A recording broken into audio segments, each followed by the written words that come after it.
वालेकुम। उम्मीद करती हूँ आप सब खैरियत से होंगे। मेरी वीडियोस को देखने के लिए लाइक करें और हमारे चैनल को सब्सक्राइब करें। आज का जो टॉपिक है वो चैप्टर 2 में से ही है। 10th क्लास का चैप्टर है, चैप्टर 2 एसिड, बेस और साल्ट। इसमें सबसे पहले मैं बताऊँगी कॉन्सेप्ट से रिलेटेड, एसिड और बेस के मुतालिक जो कॉन्सेप्ट हैं उसके बारे में बताऊँगी। आर्हीनियस कॉन्सेप्ट, सबसे पहले आर्हीनियस कॉन्सेप्ट है। इसमें एसिड और बेस को कैसे डिफ़ाइन किया गया है, तो एसिड को डिफ़ाइन करते हैं कि acid is defined as the substance which produce H positive ion. जो सॉल्यूशन में एच पॉजिटिव आयन को प्रोड्यूस कर रहा होता है, जो सॉल्यूशन में एच पॉजिटिव आयन प्रोड्यूस करता है उसको हम एसिड बोलते हैं। और जो सॉल्यूशन में हाइड्रोक्साइड आयन प्रोड्यूस करता है, ओ एच नेगेटिव प्रोड्यूस करता है, उसको हम बेस बोलते हैं।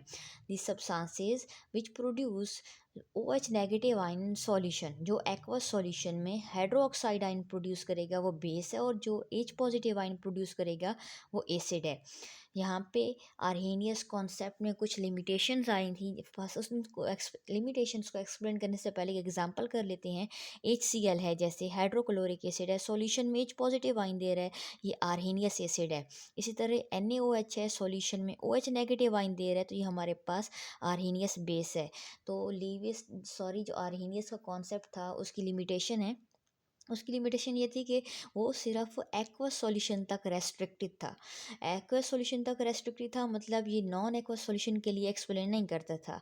दूसरी इसकी लिमिटेशन क्या थी आर्हीनियस कॉन्सेप्ट की, कि ये सिर्फ इसने अमोनिया को एज अ बेस एक्सप्लेन नहीं किया। इसने कुछ ही आपके कंपाउंड्स को, कुछ ही मालिक्यूल्स को तो एक्सप्लेन कर दिया, लेकिन अमोनिया को एज अ बेस एक्सप्लेन ना किया। फिर नेक्स्ट लोरी ब्रोंस्टेड कॉन्सेप्ट है। लोरी ब्रोंस्टेड कॉन्सेप्ट में क्या होता है, एसिड जो होता है वो क्या करता है, प्रोटॉन डोनर होता है। जो बेस होती है वो प्रोटॉन एक्सेप्टर होती है।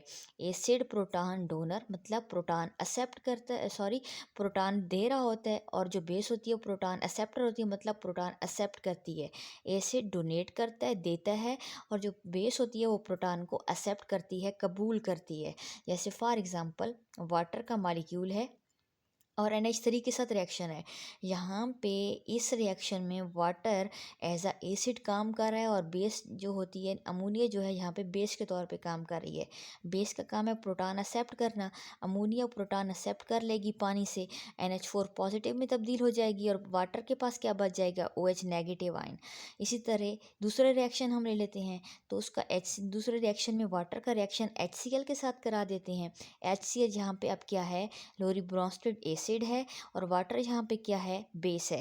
पहले रिएक्शन में वाटर ने एज एन एसिड काम किया है, लेकिन सेकंड रिएक्शन में एसिड ने एज अ बेस काम किया है। बेस क्या करती है, वो प्रोटॉन एक्सेप्ट करती होती है, तो पानी ने प्रोटॉन एक्सेप्ट किया और H3O पॉजिटिव बन गई, और HCl में से एच जो है वो बाहर निकल गया है, मतलब प्रोटॉन बाहर निकल गया है। एसिड का काम है प्रोटॉन डोनेट करना, इसने प्रोटॉन दे दिया और खुद Cl नेगेटिव बन गया है।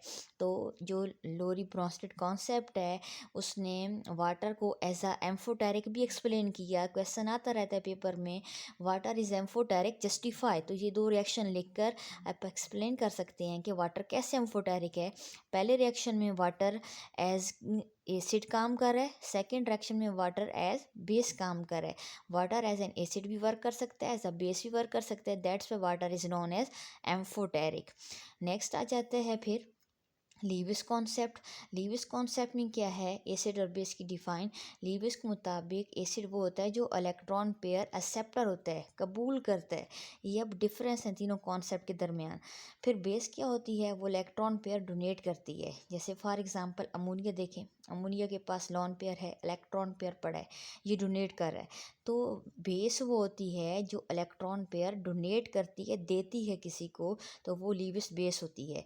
और एसिड वो होता है जो प्रोटॉन को, सॉरी, जो इलेक्ट्रॉन पेयर को, लोन पेयर को कबूल करता है। जैसे हमारे पास H पॉजिटिव है, इसके पास कमी है इलेक्ट्रॉन की, ये कबूल कर रहा है।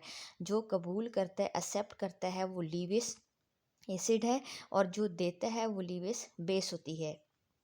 और यहाँ पे हम ये भी बता सकते हैं डिफरेंस आर्हीनियस, लोरी और लीविस कॉन्सेप्ट में, कि जो आर्हीनियस का कॉन्सेप्ट है वो लिमिटेड है H पॉजिटिव आइन और हाइड्रोक्साइड आयन के बारे में, कि जो एसिड होता है वो H पॉजिटिव आयन देता है सॉल्यूशन में, और बेस हाइड्रोक्साइड आयन देती है।